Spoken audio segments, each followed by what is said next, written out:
Hello, everybody, and welcome back to the FanScription podcast. I'm Walter Benaziac with Rob. Yes, Rob Walker is here with me to discuss his Ghostbusters 2 revamp. Our title for the episode, just what if Ghostbusters 2 is better? Because we couldn't think of anything else. Because there's nothing specific for this one. The only thing I could think of was like, what if it didn't have a baby? Because that was my big gripe. I know, but I was like, that trivializes it because you redo everything. So I was like, we got to just say if it was better.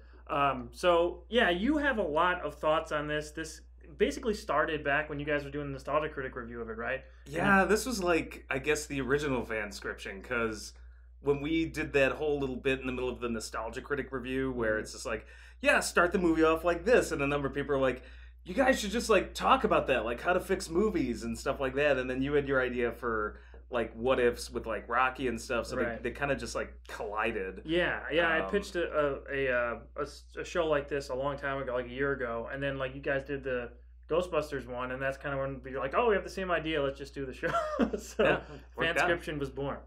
Half from this at least. So I did want to ask, because a lot of people were asking in the comments. This is a rare thing because we're recording this after the video has already been out for a while. A lot of people seem to really like it and are into it. So I think a lot of that is because it was on the Nostalgia Critic episode, and I think a lot of people want to know.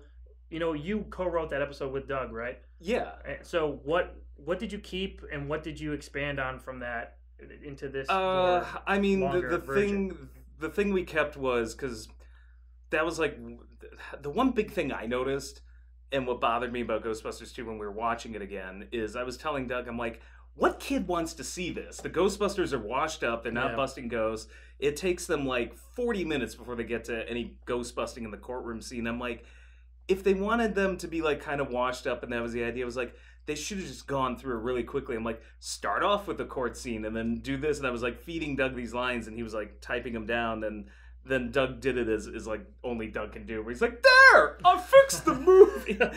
Like, so it just made me realize, like, yeah, we just fast forwarded through all of this stuff. Sure. That was taking forever. So that was exactly the same. When I started, like, I'm going through like a house reno and doing all sorts of stuff. So I wrote this over like 2 nights, super tired, just stream of consciousness style, which is probably why it was so long. But that was just the same. I'm like, okay, what did Doug say in the review? And I just put that down. Was Doug involved in the expansion of any of the ideas, or he came. He was helping me out, particularly with like the second half, because I had like the first half kind of in mind. So I went over to Doug's place and we were brainstorming ideas. He and I literally came up with the same idea about Peck talking to his dead mother. Everyone loves the Peck storyline in this. I was talking to Doug about it. I was like, yeah, so I have this scene where Peck's like, no, you should believe these gentlemen, and it's like, why? It's like, well, I was talking to my mother, and Doug says, and my mother's been dead for 14 years. I'm like, you freaking read my mind, man. He was helping me like with the statue stuff. I love that, man. Because you sent this to me and you were like, oh, I really rushed this. It's not my best work. Because I was like, this is freaking awesome. What are you talking about? I wrote this like with one eye like half open, like I was half asleep. I know, yeah, you had a tight schedule, but man, I wrote this right after C2E2, so we were already burnt out from that. Definitely. I mean, I was just worried because I'm like, I don't know, I don't have a lot of time to finish this, so here you go. It came together really, really well, and then I was suggesting what I want to do more often on this show, which is bring in the other people from Channel Awesome to voice different characters and stuff. I thought that flowed really well. I thought that was cool, because I had just read all the parts myself, and I'm like, I don't sound like a woman, I don't think. Maybe I'm wrong. I don't know. You voiced Princess Leia pretty well in your Return of the Jedi version. That's totally true. Just saying, if you need a replacement for Carrie Fisher, don't go with me. It's got you covered on that. So he helped me a lot, like, kind of putting that last third into some semblance of order. Yeah, sure. We had 2 big disagreements. One was he wanted Dana to become a Ghostbuster. I did not. Sigourney Weaver, like in interviews, pretty much said that she thought she was like the straight woman in a Marx Brothers story, which is also what William Atherton kind of said. He thought he was the straight man in a Marx Brothers story, and they both went with that metaphor. Was he? I mean, like in the that's what he very over the top. Like rewatching, I haven't seen the movies in years. He's completely over. Right. He's got that little smart, that shit-eating grin. That's what I'm saying. At the firehouse, like, what is the magic word, Mr. Venkman? Doctor, can I please see The containment unit. We see the storage Yeah, facility. it's ridiculous. Especially in that first scene. Before he like goes nuts and is like, "Yo, they got to make an explosion." That's his claim anyway. So I agree with her assessment. Like, what makes her fun in that movie, in both movies really, even though I don't like the sequel as much, is that, yeah, she is just playing it pretty straight. Sure. Unless she turns into a dog, in which case she goes over the top. But the idea of her being a Ghostbuster, she doesn't fit with that crowd. I mean, we're essentially talking about four bros. Yeah. And it's not, the issue to me is not that she's female, because I think going with Janine's a way better idea. It's that she's not, she's more sophisticated. She works in orchestra. She's not like a working stiff. She's not really very sardonic. She doesn't have that much of a sense of humor in the movies. Like, she's very straight. Like, you go with Janine, though, she is a working stiff. She knows what it's like to work with these guys. She takes a lot of crap and also doesn't want to take a lot of crap. Like, she's like the perfect fit. Like, she can be funny. Right. In their sort of dynamic. I gotcha. So I told Doug, I'm like, I don't want Dana to be a Ghostbuster, and like he was really big on that. So that was the one thing where I kind of put my foot down, and it's like, well, it's my show. This is my episode. This is my episode. You can do your goddamn Mary Poppins episode. Do whatever you want. You can make Dana Barrett a Ghostbuster, and that she comes in and zaps the cartoon penguins. I don't care. All right. Looking forward to that FanScription video. But while we're on the subject of Janine, really quick. Like I did notice, I didn't rewatch the movies until I heard your VO and stuff. So like, I was like, was Janine really that much different in the second? And like, she is like a wacky kind of like, I don't know, the hair and the outfits. Very weird. That's like one of my biggest gripes about Ghostbusters is I cannot stand what they did to Janine, because like she was such a cool character, like in the first one, but she was a little more normal. Like she was more monotone. Yeah, like, she was a nerd. Like what they did, what bothers me is like, because they wanted to hook her up with Lewis, and I'm like, I'm indifferent to that. I'm like, I didn't need that. But if they're like, well, we don't want to hook her up with Egon for some reason, they wanted to do it with Lewis. So all I can figure is that they thought like, well, Janine's way too like her and Lewis. And so what they did is they dorked her up to basically match with Lewis, and I'm like, dorked her up. Yeah, she like there's a difference between there's like a nerd, like, which is somebody like she's into books, she's like into these things, like Harold Ramis to me is a nerd, and then there's Lewis, who is like just this. He's not even a nerd. He's like, a dork. Right. That's what I'm saying. Yeah, like even more than that. I don't know. He's like a doofus basically, and so like they're like, well, we gotta like dork her up so that this doesn't seem. And I'm like, why couldn't you just like? Is this so unbelievable that like a normal woman would somehow be attracted to Lewis as a character? I don't know, but I'm like they like took Janine's character and completely made it this weird, goofy, like that. Oh god, those scenes where she's all like, I think motherhood's a very sexy thing. There's just like these weird conversations. I'm like, what is going on? Very sexually charged scenes in there. Yeah, she's like playing with the ball between her legs. I'm like, that was weird. And then she zips up the Ghostbuster jumpsuit. She's got like her hand like right on his crotch. Right there, that was like, a man in uniform. Yeah. That was another one where I'm just like, why did they make Lewis a Ghostbuster? Why not Janine? Because was this after Honey, I Shrunk the Kids? I think it was. This was 89. I think Honey, I Shrunk the Kids was 88, 87. I think they're concurrent. Okay. Because I want to say Honey, I Shrunk the Kids was either 89 or 90. Okay, well, I'm not sure then, because like Rick Moranis got like billing over like a lot of people in this movie, a lot more than I thought. So, maybe he got super popular. It might have been right after. Someone I'm sure will tell us in the comments, but I mean, it could have been like right after that. Dude, like that's what bothers me. They made him a Ghostbuster, and he shows up, and he's not even responsible for breaking down the museum barrier. Like it's just a coincidence, and I'm just. It felt, you know what it is. And this is my problem with the movie altogether. It's like it was for kids. Yeah. Well, the kids like Lewis, and he does this thing, and you get a laugh, and I'm just like, eh. I guess, but then by the end, I mean, the Vigo turnaround was not a kids thing, I don't think. No, well, I mean, it's still Ghostbusters. Yeah. But, like, when you look at the first film versus the second, like, there was one major event that happened between those two movies, and that was the real Ghostbusters came out. If you want to talk about that, because I have no frame of reference on that, because I didn't grow up watching that show or anything. So basically, I never got to see Ghostbusters on the big screen. I saw the cartoon and the movie pretty much at about the same time. Okay. So I enjoyed the movie a lot. It was way darker. I always had the feeling that I was watching something I wasn't supposed to while watching it, which is always a great feeling as a kid. Like, sure. Being naughty. Like, Mom wouldn't want me watching this. Like, I'm watching Ghostbusters. Yeah. And my dad was just like, oh, you like that cartoon, huh? You should watch this. And then, like, as a kid, I'm just like, whoa! Like, there's terror dogs running around. Right, yeah. So, now the cartoon was very good. It was a kid's cartoon, and that's fine, but the fact that it got latched onto by kids, because when it was initially released, it was a huge hit. And Harold Ramis and Reitman, they called it a T-shirt movie, where basically you would have all these quotes that would show up on T-shirts from the film. That's true. So that's definitely true. When the cartoon came out, though, that's when it became this giant merchandising. You had all the toys. Doug and I had all of these toys, like the Ecto-1 and the... and then they were watching the cartoon like crazy. That's when it ceased to be this kind of movie that, like, yeah, kids liked as well. Ghostbusters, everybody was into Ghostbusters too. Oh, this is a kid's thing. Right. And when you watch Ghostbusters 2, you can totally tell that now they're making a movie for kids, which the first one was not. Right. It seems like they're very self-aware of that, though, because they had that scene at the beginning where at the kid's birthday party and stuff, and it's like they're pandering to kids playing the Ghostbusters thing. Which made no sense, because in 1989, like, I can remember, I was like 10 years old.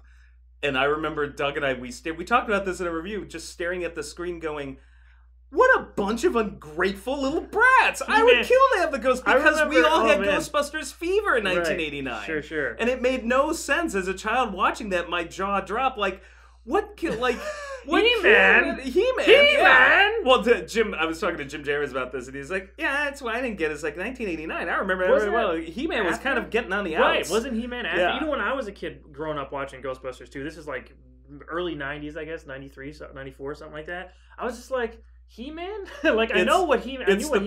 It's the problem you have when a bunch of adults try to write for sure. kids, because I'm just like, this is Aykroyd, Harold Ramis, like trying to remember what their kids last saw and just throwing it in the script. It also doesn't even make much sense, because later it's very obvious that they're popular with kids, because remember when they're going in to see the mayor and like, oh, can I get an autograph from my little brother or something? I'm like, so why are they like? Why did they do that scene? I don't know. Why weren't they really popular with the kids? And then they come out and they could still be exhausted. Like, this is stupid. The whole first part of that movie makes no sense to me. And it. Yeah, like... I did want to bring up, if you have no more thoughts on that. Go ahead. Okay, so Winston's character, Ernie Hudson, why is he treated like such trash in these two movies? So the first film gets a bit of a pass. Kind of. There's two... Before we say anything, it was very difficult for me to find single shots of him in this. Like, when we would cut to him, when we had Malcolm voicing him in this episode, it was very difficult to find shots, just single shots of him. And it's comedic, the blocking in this movie, and in the first one too, where they had these big hero shots where they're pushing in on the dolly, and Winston's like hiding behind like Bill Murray or something, and the other three are like front and center. Like, what the frick are they doing that for? In the first movie, he was initially Eddie Murphy was. I know that it was like last minute change, but what I found out is that it wasn't his last minute. What happened was they were realizing that the way that the script was running, they didn't have certain of the main three having enough lines, so they at some point pulled some of Winston's lines away, and then eventually Winston was like, "Well, he's going to be the everyman in this movie. We're going to give him basically he's going to be the audience." He should have been, right? Yeah, and in the first movie, once he shows up, he's there. It's just that he doesn't show up until like the middle of the movie, if that. I think it's even more like the last third. I give it a pass there, because like they still didn't know what they were doing. Like, when you have the cartoon come out, and he's a big part in the cartoon. When you have like, now this is firmly established, and it's like, now we get to do a sequel. I, for the life of me, don't get why they just did it all over again, where it's just like, no, he wasn't there when they went down into the Van Horn station, so he shows up for one line at the courtroom scene. Right, yeah. He's like, well, good luck, guys. Yeah, and he's not there when they're busted. And everything, and he's not helping at the end. Like, where did he go? I was thinking the same thing. Again, and like, it kills me, because I love Ernie Hudson. He's I like agree. just any movie he's in, he's like a good luck charm. For he's sure. like Tim Crow, Curry's. Isn't he great in The Crow? Oh yeah. Oh man. I'm for Congo. I freaking love him. Dragon Ball Evolution, great.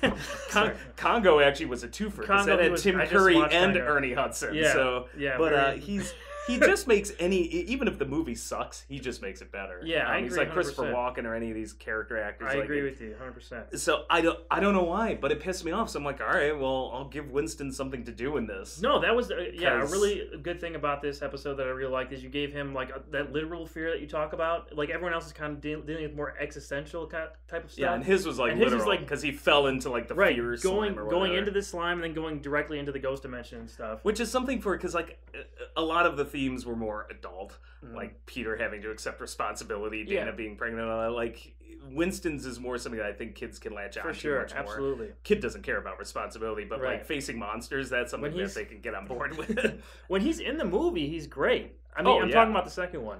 But yeah, it's comical. Like he's got one of my favorite lines, which is, you're not sleeping with it, are you, Ray? It's like, oh, you dog. Yeah, and then he says, it's quiet ones. It's always the quiet ones. That was a good scene too. But that's what I'm saying. Like when the four of them together, the chemistry works. So what was the motivation on keeping him out of so many scenes? I don't understand.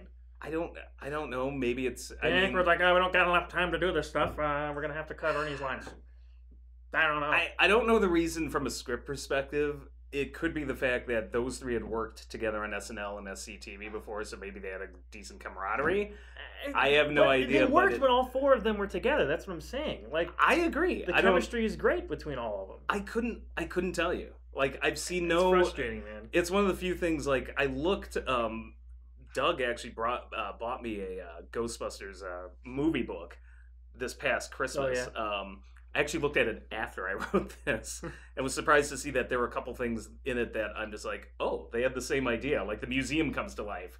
And apparently there were storyboards for this. I'm like, oh, that's awesome. See, it was a decent idea. Right? They just didn't do it. Like I saw a lot of comments about that, like saying that the stuff that you're describing kind of came out in either like book form or they were in comic books or they were in like the 2009 video game. A lot of people said there were some similarities too. So did you ever play that game? Or I've never played the whole game, but everybody I've seen chunks of it. Okay.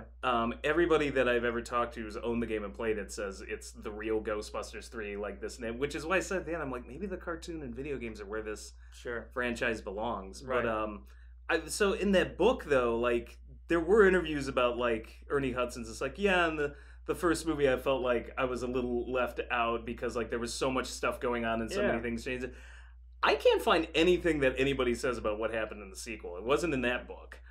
So I have no idea why he was so cast aside, but it drove me nuts because I'm like, Ernie Hudson's so awesome. I know, and the Winston character is great too. Like, I mean, like he should have been the voice of the audience and stuff and asking questions, and that's how we learn about things. That's a perfect role for him, and we would have connected to him the most. He could have been doing the action stuff because all the other three Ghostbusters are like a little bit older, I think, and they're just like not in good shape. I mean, they're not in good shape. He's in better shape, around. And also they're.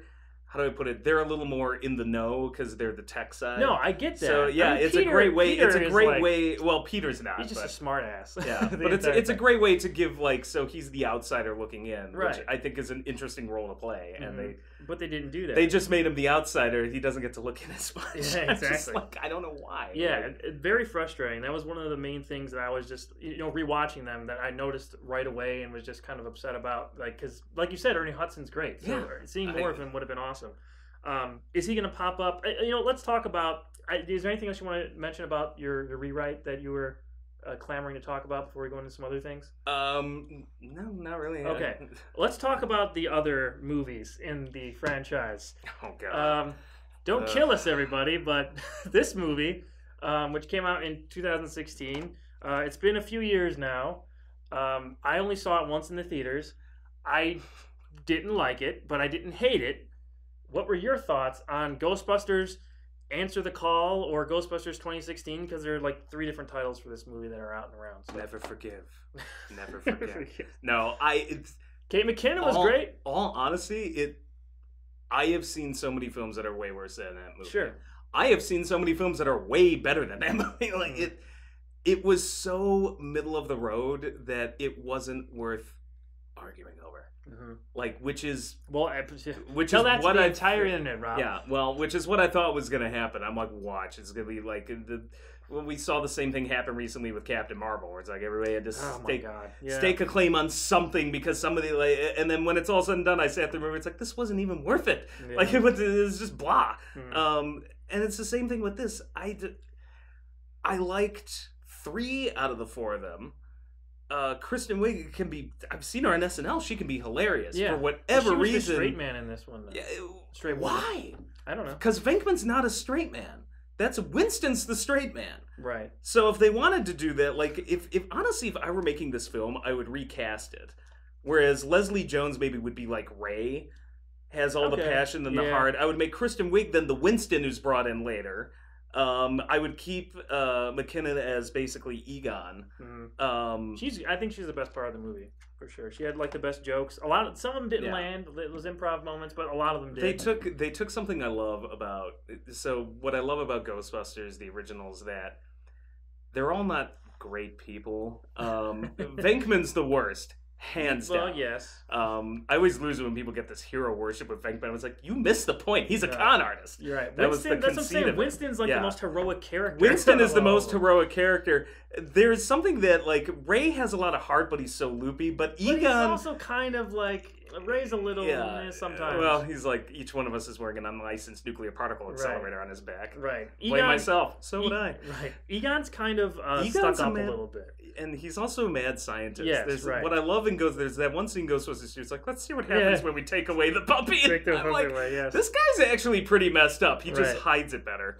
And I like that McKenna, like, they leaned into that hard. For sure. Where it's just like, she's kind of a mad scientist. The main, it was just Kristen Wiig was the one where I'm like, she had no personality, no character. I know she's funny. I've seen her be funny. So it's, I'm not saying, well, she turned in a bad performance. I think she was asked to. Well, yeah, she had to kind of be that straight character, you know, in this. I mean, like, you needed one of those, and everyone else is so goofy. I mean, I hated the secretary. There's, like, it was like some, I don't know what the attempt at commentary was. You hated Chris Hemsworth? You hated Thor? I did. Oh, wow. That was Chris Hemsworth, wasn't it? Yes, it was. As I said, I've only seen him once. He was one of the more enjoyable parts of the movie for me because he was so dumb, though. Janine was a real human being, though. Yes, I don't get why. I agree. 100%. And that's I guess it's part of the problem with the whole movie altogether is that it's skewed away from real human beings, or at least bizarre human beings, to just straight up cartoon characters. And like, I remember Doug and I were watching it, and all of his scenes, we just kept looking at each other like, what? What's that? When I remember the line, I remember you guys focused on this when we were all talking about it, was like when he heard something really loud and was like, oh, that's really loud. And it's like rubbing his eyes or something. And he has like no lenses in his glasses. So he's like, I understand that he's like a little too stupid. I get that. But I mean, like, most of the laughs in this movie came from either him or Kate McKinnon for me. But then by the end, for me, it was all dancing and stuff. Yeah, no, she's great. That's what I'm saying. Leslie Jones is kind of funny too. And I love it. I really liked it. I like Leslie Jones and Melissa McCarthy. Like, right. The movie. My problem. I could care less that they're all female. That has nothing to do with it. Never did. Those are, you can have the wingnuts argue that one. I don't care. Like it. The whole movie could have been all female without a single guy in it. It's like it. But what sinks or swims it is on the execution, and that's where it blew it for me. Right. I didn't get what really they were going for. The ghosts. The ghosts were like very cartoony. Balloons. Yeah, they were like street balloons, parade balloons. I lost it at like the weird Cuban Pete section from The Mask where they do like a dance. Like there was like one section where, and I'm like, didn't I see this in The Mask? It's just, and that's the thing. When I look at it though, I'm just like, at the same time, I'm like, this is the final. Like, this is the end game now. Everything Ghostbusters 2 started. It's like, well, we gotta make it more family friendly. Oh, we gotta do this. Well, it should be scary, but not too scary. Right. And I'm just like, this was the result. And it's like, it's not, this isn't what killed the franchise. That started back in 1989. In some ways, the franchise as we knew it, which was Ghostbusters 84, that died the second the cartoon came out. Right. It's one thing you focused on towards the end of the video, I know. Yeah. That you think that maybe, like, real Ghostbusters kind of killed...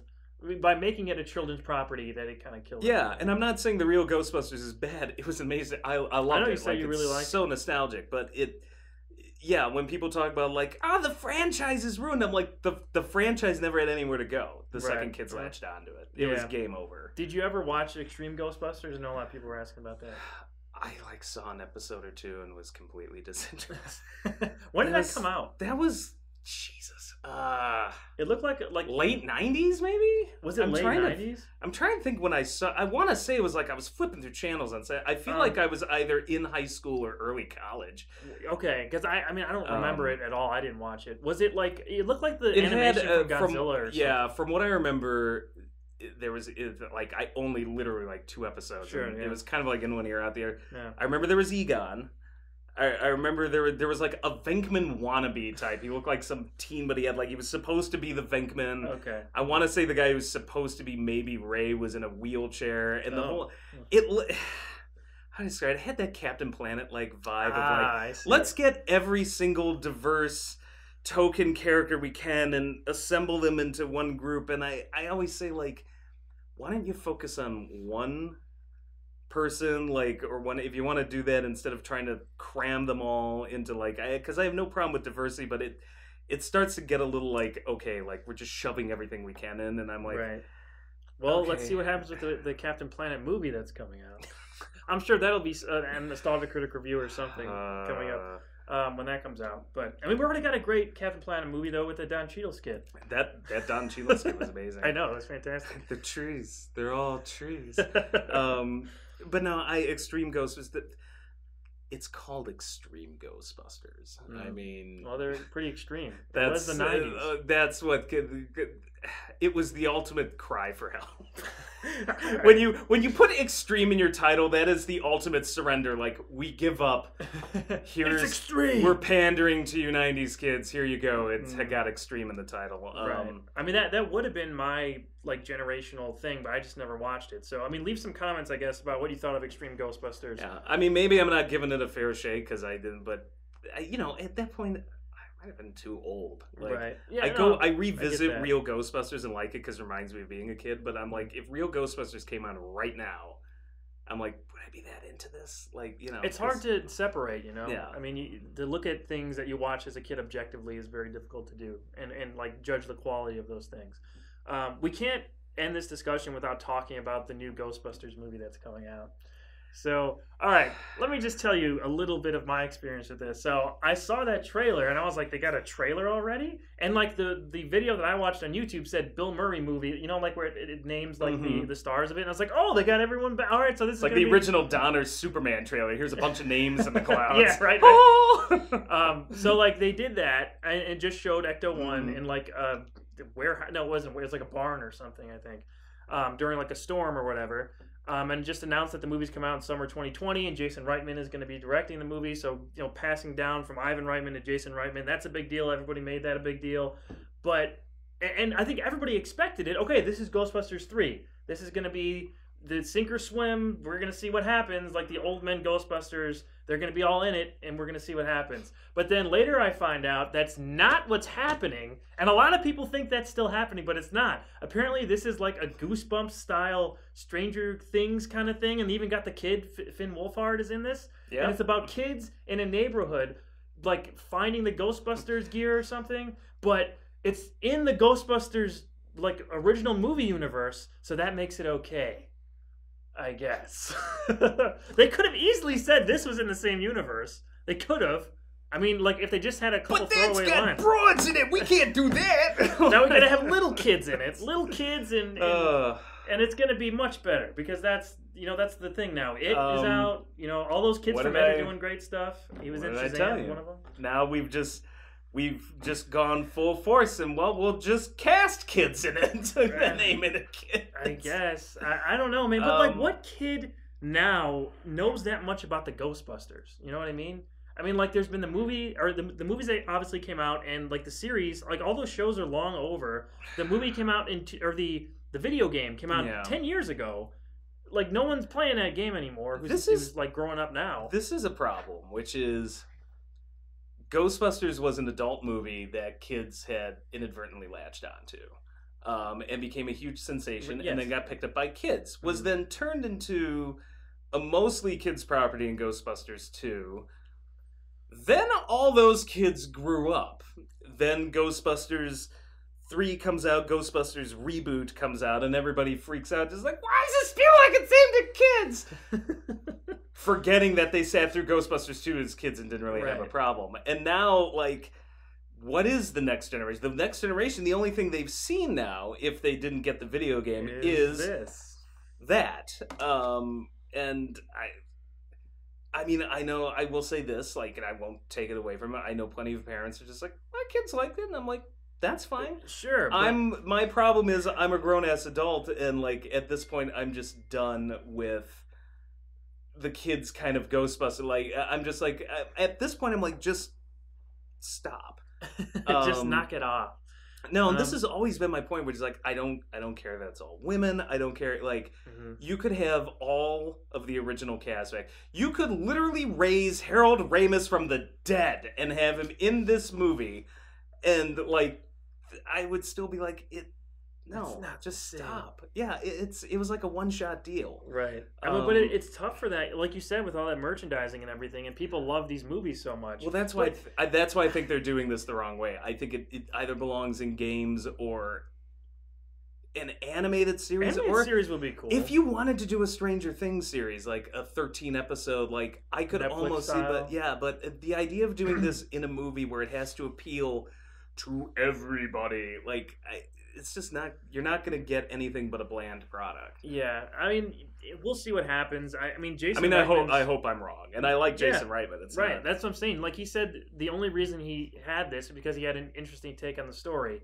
So it's like, I mean, if this is the only reason he really believes in it, this is not like a cash grab for him. This is obviously like a passion thing for him. So it's like, I hope so, and I hope I'm wrong. And I'll gladly admit if I am wrong and be like, because I was wrong about Alita. I thought that was gonna suck, and that movie was amazing. So I hope I'm wrong. I just, I get worried when I hear things like, it's for the fans, and I'm like, who the hell are the fans at this point? Nobody even knows what it's like.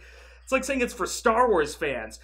What is a Star Wars fan right now? That could be like, it's like there's a lot of different opinions. Everything is so divided, and I'm just like, that's like a meaningless statement. Like, just and the sky is blue. Cool. What does that mean? Yeah, no, I get you 100%. I also feel like Ghostbusters, like we're talking about how like a lot of kids wouldn't connect to it now except for this movie. But I don't know if is it really, it is like an everlasting property. I mean, it's a great movie, like the first one. The second one I still like growing up, and I still enjoy, like, rewatching it now. I hadn't seen it in years. I'm not saying, and that's the thing, it's a guilty pleasure for me. Sure. There are tons of scenes I love in that movie. Yeah, I love the Janos and Vigo in particular, like, they need their own sitcom. I could watch those two all day. Absolutely. But is Ghostbusters, like, on the same level of, like, a Back to the Future? I don't think, it's obviously not on the same level as a Star Wars, where, like, it's this multi-generational thing. I don't think it is. I think it's like your generation, kind of my generation, are big Ghostbusters fans, and like the people who come after that aren't as indoctrinated as like Back to the Future fans or Star Wars fans. I don't know. I don't think it's the franchise is that like Ghostbusters. I will say, unlike Back to the Future, Ghostbusters is like Star Wars in that it was ruined by itself over time. With sequels and what the state of Star Wars now, I'm not going to sit here and judge me because like I see 1,000 of these YouTube videos every day. Why Star Wars is ruined? And I'm like, oh my god, so dramatic. And now everyone's like, I like how it's been flopped because it used to be the prequels are ruining Star. Now it's like the prequels are so good. Yeah, the sequels are ruining Star Wars. But certainly the prequels.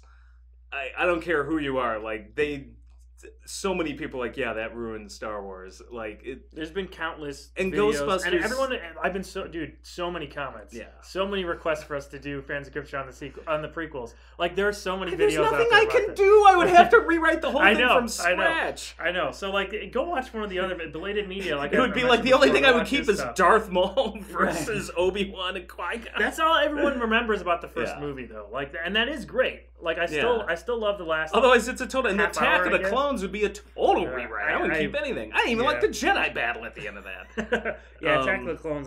That's like the worst one in my opinion. But yeah. So Back to the Future, though. that's come out still probably swimmingly because it never got wrecked really by any of the offshoots. Zemeckis and Bob Gale are have a stranglehold on the rights to that movie, and they will not let anybody remake that. Good for them. While they're alive, though. But the minute they die, they're going to make a remake of that movie or a reboot or whatever you want to call it. The second they die, it's over. So all we need to do is keep them alive. We're going to keep them forever. On. Yes, exactly. We're going to jack them into the Matrix. Yes. We're going to keep them on life support the entire time. They're never going to die. But yeah, to answer your question, I think... I don't know. Maybe people in the comments could tell us if they're like way younger than us. I'm like, oh no, Ghostbusters is still big. I don't know. I never hear anyone young in high school or younger talk about Ghostbusters. That's just been my experience. I don't know many teenagers, so I can't comment. I will say Back to the Future has been unblemished. Yes. Which helps. Mm-hmm. Whereas Ghostbusters and Star Wars, they've had so many, sequels, whatever, that... maybe each generation has its different, like, this is what Ghostbusters means to me, whereas Back to the Future, you're always stuck with the original Back to the Future. And the animated series. Which is not that bad, actually. I watched it, like, a few months ago. It's not terrible. It's fine. Yeah, it's okay. I remember when it was on and just going, like, it's a kid show. I mean, the video game they made for that is apparently pretty good. Yeah.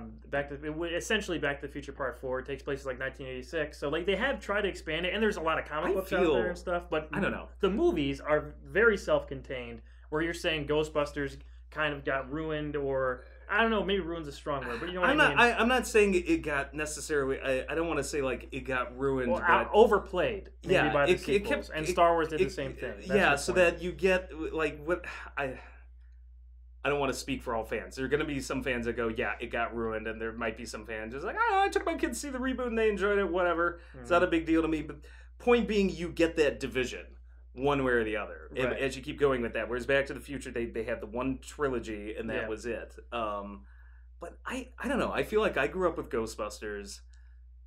I did too. I feel it still holds. I feel like you could show it to any kid nowadays, and they would still be into it. No, absolutely. I mean, like it's a very whether or not thing. They're watching it, I have no idea. But it's such. I feel like there's so many '80s parents out there now that it's got to be passed on. But I mean, I'm just saying, like, I just don't hear like people talk about Ghostbusters the same way as those other legacy properties. You know what I mean? But that's just been my experience. Like I said, I mean, since the new one came out, it was obviously in the news and stuff, but not really for the good reasons. It's mostly been because like the actresses were all attacked online and all that stuff. So look at, Star Wars is similar. It's the same thing. Every time I see the news, it's not necessarily for good reasons. It's you're right. People being jagoffs to each other. It's still like, I mean, it seems like it's been diluted a little bit, but Star Wars still sort of feels like an event when the movies come out. You know what I mean? Maybe not Solo, but Rogue One felt like that. I think Rogue One was solid. I do like the two. Solo. I mean, I don't know. Building for Episode 9, so like we'll see. Yeah. Solo, I think actually like may have taken a little dent into that. I mean, we'll see what happens going forward. And I'm not. I didn't like Solo. I like all the other ones. That's always okay. And of course, I'm told by a lot of people, it's like, how dare you like the other ones? Like. And then some people like, how dare you not like Solo? So it's like... Well, now we're going to get a TV series and everything, and it's... Well, I mean, streaming series on that Disney Plus show. Or, I think the other thing about Star Wars is it's a much larger universe. The Ghostbusters universe is, by nature, smaller. Right. Which is why I kind of tried to throw the ghost dimension in there. But that's what I'm saying. They could have expanded it. That's one of the things I like about your idea. They kept it pretty small. Yeah, for sure. So, I don't know. But it's an interesting question to pose to you guys, I think, for sure. Is Ghostbusters on the same level as a Star Wars or a Back to the Future? I think a lot of us, like... I think it is. I think... When I think about, like, the 84 film, I think that's the argument a lot of us were trying... I know James Rolfe was trying to make the same argument, and I've made the same argument, which is it is a classic. It shouldn't be remade. And it should just kind of stand alone. Like, I would have preferred that the sequel just... Ghostbusters 2 had been it as like maybe a noble failure, but that's it, and just stop. And instead we got Extreme Ghostbusters, and we got the reboot, and now we're getting Ghostbusters Part 3. What are they going to call it? I don't know. Yeah, it's going to be interesting to see what they call it. If they just call it Ghostbusters again, I'm going to flip my lid, man. Because they just like the Rambo sequels of First Blood. Rambo, First Blood Part 2, Rambo 3, Rambo. Now it's Last Blood, Rambo 5. It's like, the titles are too much. The new real Ghostbusters. Yeah, it's got Finn Wolfhard in it. Stranger Ghostbusters. Stranger Ghostbusters. No, wait, Ghostbuster Things. Ghostbuster Things. That's going to be it. That sounds like the perfect bland kind of Ghostbuster Things. Yes, Ghostbuster Things. Come on, everybody turn out for Ghostbuster Things. So yeah, well, like you said, we'll all have to wait and see on what that holds in store for us, and if it's going to please most fans. It's very hard to do nowadays with these kind of properties, so we'll see what happens. But I'm looking forward to seeing what they come up with. I mean, if Jason Reitman really believes this much in the story and the angle on his dad's universe and everything, then hey man, let's give it a shot. Who knows? I hope I'm wrong. I can guarantee this. We're never getting Ghostbusters back. Yes, and I know you said. Yeah, you're very adamant about that in the video. Yeah. Oh no, it's. But I think. Well, no, I think people need to realize that. Like, if you want to go into this film thinking, "Oh, well, it's Jason Reitman now. We're getting Ghostbusters back," Hollywood will never let it happen. So go in with that expectation. Maybe you might enjoy it more. I'm going to try to enjoy it on that level of just like, listen. I ain't ever getting Ghostbusters back. Let's just take a look and see what they get. Of the tone and stuff. I mean, you could kind of compare that to like a Deadpool or Logan even. I mean, like that they did do that and look at the results. Like they let it be what it should have been the whole time, and like everyone loves it. So it's like maybe they're learning. They're learning, Rob. Deadpool and Logan are not as much of a children's property. No, well, X-Men is a big children's property. It's a children's property. It's a Marvel family. I mean, like, it's definitely a kid's appeal. I don't see it happening with Ghostbusters. I know. I'm not disagreeing with you. I'm just saying that it's been I'll bet you recently. We'll throw a little money down. I'm not throwing any money down. I'm not betting on the new Ghostbusters. Damn it! Right? I want to make $20. That is not the thing that I'm going to bet on. All right. Curses. Well, that's been our Ghostbusters 2 discussion. I hope you guys enjoyed it. Rob, I think you did a great job with this. I'm looking forward to your next one in a few months. Doug will take the next one. Right. So, well, the one coming up, which is going to be in a few weeks. Because that's yours, yeah, and then Doug after that. Right, because we were behind from like last month. I got it out like a week late and everything. So, my one will be Avengers Infinity War themed. But it's not going to be exactly what you've been expecting from these last 4 episodes. I'm just going to have fun with this one, all right? Kind of an April Fool's thing going on. Well, it's a little late, but you'll see. It's going to be interesting. May Fools. May Fools. Well, it's going to be in April still. Late April Fools. Late April Fools. Yeah. So April Fools. April Fools. Oh, damn, that's good. April Fools. That's what April Fool's late. So it's going to be a different kind of video for FanScription, but it's going to be fun. I'm going to enjoy it. I hope you guys like it too. But after that, now for May, Doug is going to be doing one. He claims, now I mean this is always subject to change, but he wants to take on Mary Poppins Returns. Ooh. That's going to be interesting. Because he really didn't like that movie. He did not. And he's a big Mary Poppins fan. I was much more middle of the road. It was like the Ghostbusters reboot. I was like, meh. Yeah, but he hated it. Yeah, I didn't hate it, but I was just like, I was kind of mad with it too. So, yeah, I'm gonna be interested to see what he comes up with for that. And I would like to also get people involved from the channel, like to come and voice more stuff. I thought that worked out really well. If you guys enjoyed that, I hope you'll enjoy more of that coming up, because I think that's something that we'll be doing more of. So. As always, leave suggestions. I saw a lot of really great suggestions in the comments for the new episode about what you guys want us to cover. So keep doing that, and we'll keep taking a look at those and seeing what. But not the Star Wars prequels. We're not doing the Star Wars prequels. Not happening. But anything else, like we can at least discuss it maybe. Yeah. So until next time, I'm Walter Benasiak. I'm Rob, and we'll see you next time. Bye, everybody.